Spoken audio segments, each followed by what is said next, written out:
Gracias, como le platicamos hace un momento, está con nosotros Juan José Rodríguez Prats. Usted lo conoce muy bien, un panista crítico, un conocedor de la política mexicana, un hombre que fue amigo de Andrés Manuel López Obrador. Juan José, me da gusto saludarte. Ricardo, pues muchas gracias. Deberías de emitir de mi currículum, pues el que fui amigo, porque pues, eso no me adorna en nada. Es la primera provocación, amigo. Muy bien, Bueno, a tus pues órdenes. vimos hace unos días lo que llaman el tercer informe de gobierno del presidente. Se le dice a la mitad del camino.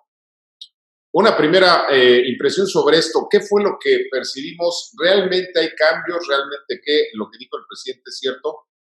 La opinión de Juan José Rodríguez Prats. Mira, hay cambios, pero hacia atrás. Ajá. Yo creo que una de nuestras tragedias es que el Estado de Derecho, o sea, la simpleza de cumplir la ley, en México es una utopía. Esto es verdaderamente dramático. Por eso a mí me sorprende mucho cuando dicen, ¿cuál es tu proyecto de nación? ¿Qué es lo que piensas hacer? Bueno, lo primero es cumplir la ley. El informe es una ceremonia que está definida como el momento en el que el presidente rinde un informe del estado que guarda la administración pública. Así que deberíamos de preguntarnos, ¿recibimos el estado que guarda la administración pública? Por ejemplo, ¿qué tiene que ver las remesas del extranjero con la administración pública? Claro. Y podríamos irnos a varios datos.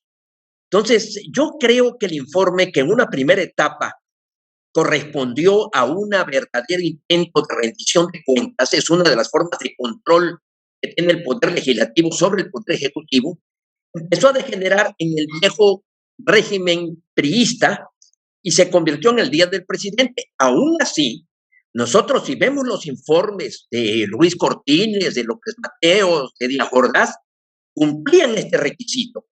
Había por capítulos, escutabas más o menos en materia educativa, en Hacienda, cuál es la deuda, cuál es el presupuesto, cómo se ejerció, y después venía el mensaje político que muchos esperábamos, porque era más o menos lo que se realizaría hacia el futuro. Aquí es un masacote donde ni siquiera podemos intentar encontrar un orden, una agenda. ¿Qué fue lo que se dijo? ¿Cuáles son los capítulos? No, es una información abigarrada. Mira, yo desafortunadamente voté a favor y me arrepiento cuando ya el presidente no tuvo la necesidad de comparecer en la Cámara. Fue en el primer trienio del gobierno de Felipe Calderón. Yo creo que esto fue un retroceso. El hecho de que Ejecutivo y Poder Legislativo no puedan dialogar significa un grave retroceso. Desafortunadamente, había también pues la agresión hacia la institución, el insulto, y entonces empezó en el ánimo que acabara aquella masacre. Pero tiene que haber un diálogo. En el régimen presidencial no se puede concebir. Ya no estamos hablando de un régimen parlamentario donde el primer ministro comparece todas las semanas a la Cámara, como por ejemplo a la Cámara de los Comunes, por ejemplo, en el caso de Inglaterra, que todo, en el Reino Unido, que todos los miércoles a la 1 de la tarde está el primer ministro para enfrentarse con la oposición, o en España, por ejemplo, estamos hablando de una monarquía parlamentaria. Pero en Estados Unidos hay periódicamente el Estado que guarda la nación y lo hace y va el señor presidente.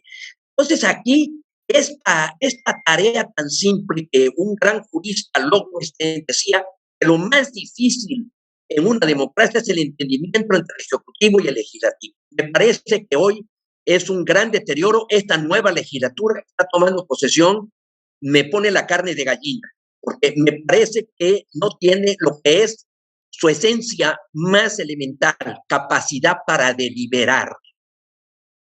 Ahora, ¿qué significa que sigue siendo, a pesar de que no se comparece ante el Poder Legislativo, sigue siendo el Día del Presidente? Vimos prácticamente loas en Palacio, prácticamente todos los medios en cadena nacional, sin cuestionar nada de las mentiras, etcétera. Sigue siendo el Día del Presidente. Estamos viviendo con un rey en lugar de un presidente. No lo creo, Ricardo. Mira, yo discreparía cuando hablan de que López Obrador es el presidente más poderoso en la historia de México. En primer lugar, no puede ser poderoso rodeado de ineptos. O sea, todo lo que Andrés Manuel ordena le sale mal, porque su equipo es un equipo verdaderamente lamentable en su nivel, con excepciones, desde luego. Pero en primer lugar. En segundo lugar, yo creo que en la prensa ahorita, yo me levanto muy temprano y empiezo a revisar todas las páginas editoriales. Yo solamente ubico, me parece que no llega a los dedos de la mano los que pudieran estar elogiando a Andrés Manuel. Me atrevería yo a mencionar a Epimeno Ibarra, a Lorenzo Meyer, a Gabriel, se me va ahorita el nombre, Gabriel Ramírez, creo que Gilán Ramírez, algo así, y empezamos ya, John Ackerman, y empezamos ya a encontrar toda una opinión contraria. La página editorial del Financiero, del Excelsior, del Universal, toda está totalmente en contra, inclusive una gente que era partidario y lo elogiaba a Jorge Cepeda Peterson, también está en contra. Entonces, eso ya no es el del presidente. Si nosotros recordamos en el viejo PRI, al día siguiente, prácticamente era una cargada, pero de elogios. Ahora no. Yo siento que no estamos viendo el día del presidente cuando lo tienen de rehén 2 horas en Chiapas. Yo siento que estamos viendo un gravísimo deterioro de la institución presidencial, lo cual no me alegra, porque si la institución presidencial se resquebraja, bueno, entonces ¿a dónde vamos? Claro. A ver, Juan José, hay varias crisis en el país, crisis económica, crisis de empleo, crisis de seguridad, crisis de salud. Sobre rendición de cuentas sobre estas crisis, ¿cuál es tu punto de vista? Mira, la peor crisis es la crisis moral. No hay credibilidad, no hay confianza, hay una serie de intercambio de insultos. Eso es lo más grave. Y eso es un síntoma tremendo de decadencia. Podríamos enfrentar todas las demás crisis si hubiera coordinación. Yo veo un fuerte enfrentamiento, como nunca en la historia, entre sector público y sector privado. Creo que el último eslabón, por ejemplo, el caso de Julio Scherer, Alfonso Romo, ya los últimos eslabones, los últimos conductos para establecer cierta comunicación están rotos. Entonces, para mí esto es gravísimo.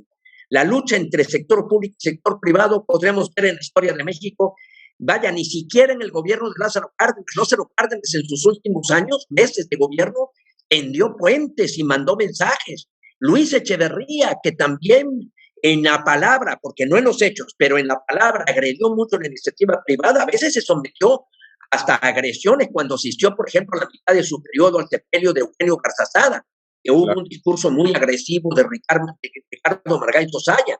Pero yo no he visto en la historia de México un abismo, una confrontación tan fuerte y expresiones tan rudas del presidente hacia los empresarios que se han enriquecido, que han saqueado, que han hecho negocios con el gobierno. Después esta reforma energética, esta reforma eléctrica. Mira, hay un gran mito de que no haya inversión privada. Desde siempre ha habido inversión privada en Pemex y en Comisión Federal de Electricidad. Es más, yo no entiendo por qué quieren enviar una iniciativa.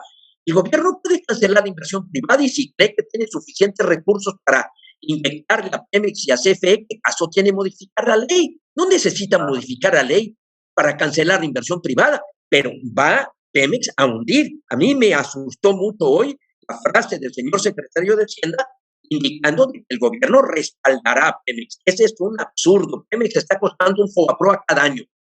Muy bien. Vamos a una pausa, si nos permites, Juan José. No se vaya, volvemos.